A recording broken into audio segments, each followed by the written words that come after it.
அனைத்தவர்களுக்கும் வணக்கம். சமீபத்தில் நந்தன் திரைப்படம் பார்த்தேன். ஒரு நல்ல அரசியல் பேசும் ஒரு தரமான சம்பவமான படம். கண்டிப்பாக இதை எல்லாரும் பாருங்கள்.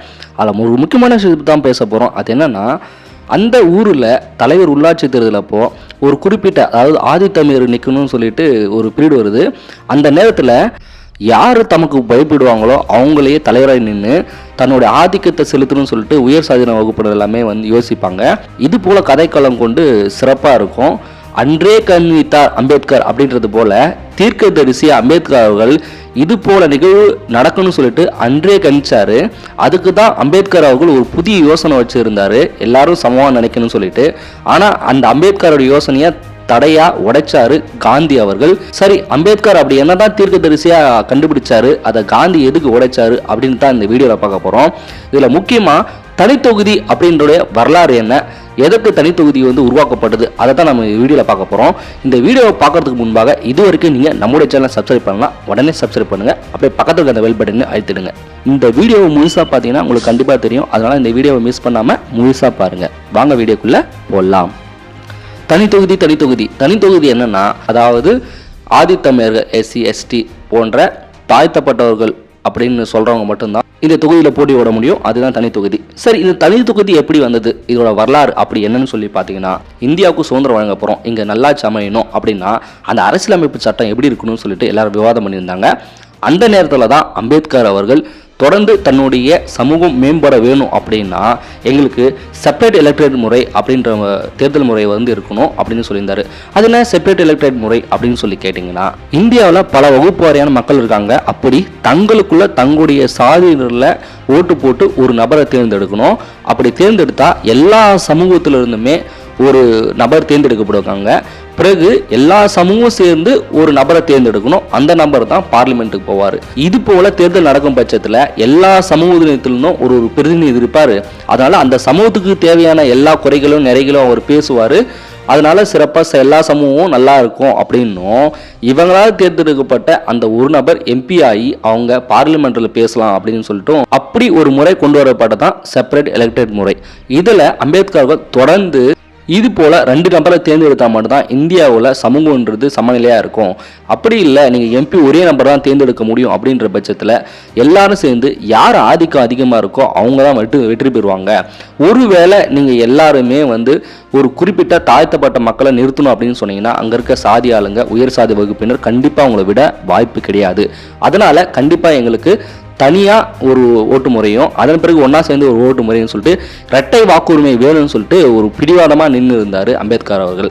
ஆனால் இது பிடிக்காத காந்திஜி அவர்கள் இது இந்துக்களை பிரிக்கிற ஒரு சூழ்ச்சி, கண்டிப்பாக எல்லாருக்கும் பொதுவான ஒரு நபர் தான் இருக்கணுமே தவிர இந்த இரட்டை வாக்குரிமை இருக்கக்கூடாது, இது இந்துக்களை பிரித்தாலும் ஒரு சூழ்ச்சின்னு சொல்லிட்டோம்.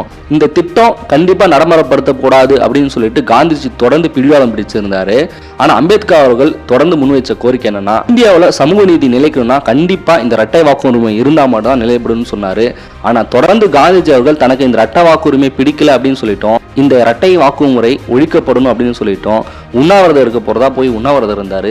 இந்த உண்ணாவிரத போராட்டம்ன்றது இந்திய மக்களிடையே ஒரு மிகப்பெரிய ஒரு அதிர்ச்சி அடைந்தது. அது குறிப்பாக சொல்ல போனால் இந்திய அரசியலமைப்பு தலைவர்கள் முன்னிலை இது ஒரு மிகப்பெரிய விவாதமாக இருந்தது. ஏன்னா அம்பேத்கர் அவர்கள் தன்னுடைய நிலைப்பாட்டில் கொள்கையாக இருக்காரு, காந்தி அவர்களும் தன்னுடைய நிலைப்பாட்டில் கொள்கையாக இருக்காரு. இப்போ காந்தி உண்ணாவிரதம் வேற இருக்க போறாரு. அப்போ யோசிச்சு பார்த்தீங்கன்னா, காந்தி உண்ணாவிரதம் இருந்து ஏதாவது அவருக்கு அசம்பாவிதம் ஆயிடுச்சுன்னா கண்டிப்பாக நாட்டு மக்களிடையே ஒற்றுமை இருக்காதுன்னு சொல்லிட்டு, சரி நம்ம காந்திஜிட்ட போய் பேசி பார்க்கலாம்னு சொல்லிட்டு அரசியல் தலைவர்களாம் போனோடனே காந்திஜி தன்னுடைய முடிவுலேருந்து நிலையாக மாறவே இல்லை.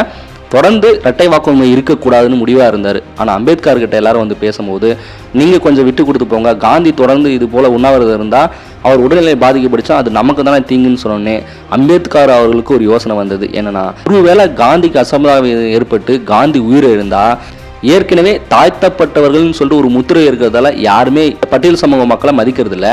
இதில் காந்திஜி உயிர் போகிறதுக்கு இதுதான் காரணமாக இருந்தால் கண்டிப்பாக இந்த பட்டியலின சமூக மக்களை யாரும் சும்மா விட மாட்டாங்கன்ற யோசனையிலும் அன்றைய அரசியல் தலைவர்களுடைய அழுத்தத்தின் காரணமாகவும் அம்பேத்கர் அவர்கள் இந்த இரட்டை வாக்குரிமை முறையிலிருந்து வெளிவரதுக்கு யோசனை பண்ணியிருந்தாரு.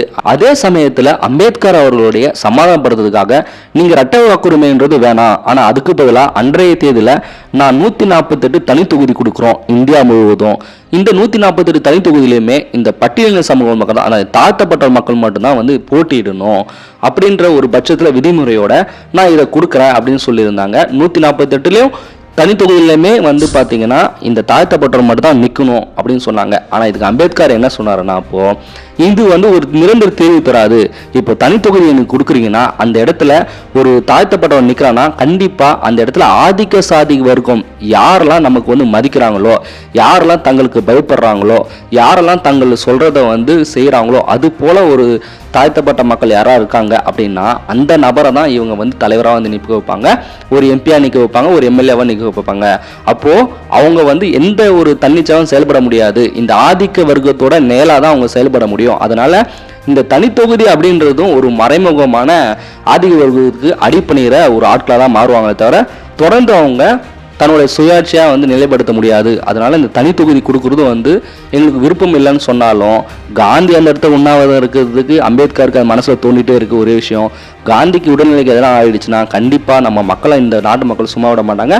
இந்த ஆதிக்க வர்க்கம் மிக பெரிய ஒரு பழியை சுமக்கிறதா இருக்கும். ஏற்கனவே ஒரு சூத்திரன்ற ஒரு பழியை சுமந்திருக்கும்.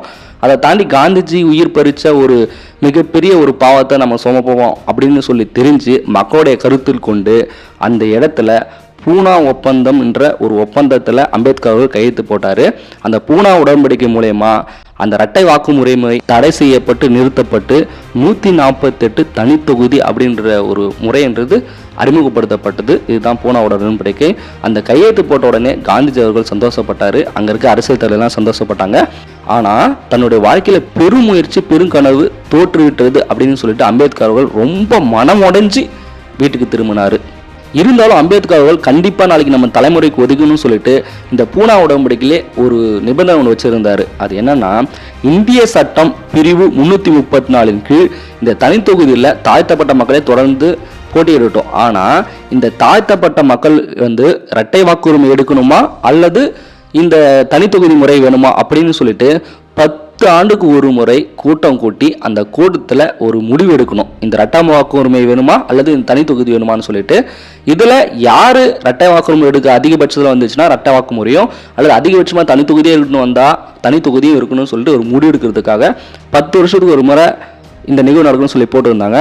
ஆனால் அந்த நிகழ்வுன்றது கையெழுத்து போடும் போது மட்டும்தான் சொன்னாங்களே தவிர இன்னிய நாள் வரைக்கும் நீங்கள் இரட்டை வாக்குரிமை எடுத்துக்கிறீங்களா அல்லது தனி தொகுதியே இருக்கட்டுமான்னு சொல்லிட்டு எந்த ஒரு மிகப்பெரிய அரசியல் கூட்டம் கூடி இந்த தாழ்த்தப்பட்ட மக்கள்கிட்ட கேட்டதா இது வரைக்கும் சரித்திரத்தில் இல்லை.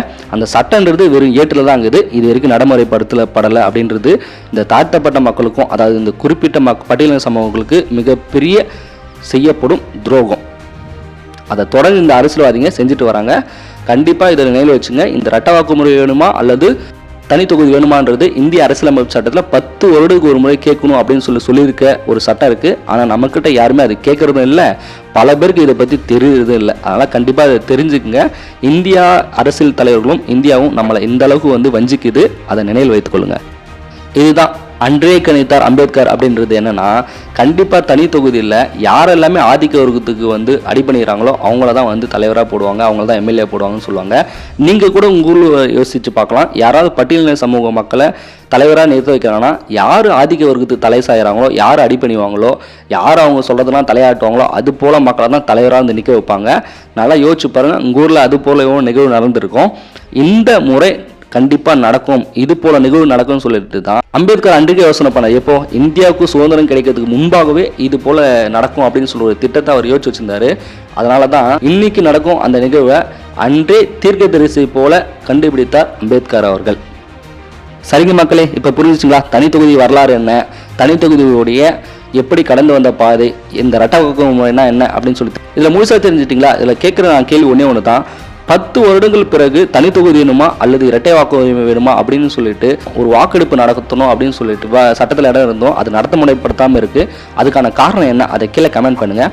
இது வரைக்கும் நீங்கள் நம்மளுடைய சேனலை சப்ஸ்கிரைப் பண்ணலாம், உடனே சப்ஸ்கிரைப் பண்ணுங்கள். மீண்டும் அடுத்த வீடியோவில் இணைந்துடுவோம். நன்றி.